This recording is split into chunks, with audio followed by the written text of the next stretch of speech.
আজকের খাবারটা আমার কাছে খুব স্পেশাল, যদিও একটা সিম্পল মানে চিকেন ভুনা, তারপরেও মানে এটা আমার কাছে স্পেশাল কারণ আমি এটা খুবই পছন্দ করি। আলু দিয়ে এটা হলো দেশি মুরগির মাংসটাকে ভুনা করে রান্না করা হয়েছে।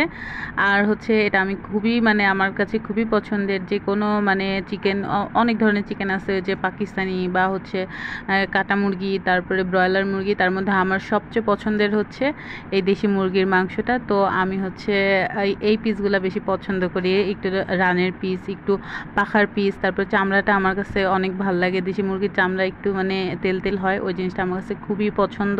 আর রানের পিসের মাংস তো মানে জাস্ট বলার বাইরে, লাল লাল মাংস হয় একদম, মানে খেতে ভীষণই একটা টেস্ট হয়। আর রান্নাটা ভালো হলে তো আর কোনো কথাই নেই, একদম জমে যায়। আর রান্নাটাও হয়েছিল সেরকমই মজা, খুবই মজাদার ছিল। আর সাথে ছিল হচ্ছে ডাল এবং আরও দু একটা আইটেম ছিল। আমি তো মানে কিছুই নেই নাই, আমি শুধু এই তরকারি নিয়েছি, এই চিকেনের ঝোল দিয়েই আমি পুরো খাওয়াটা শেষ করছি।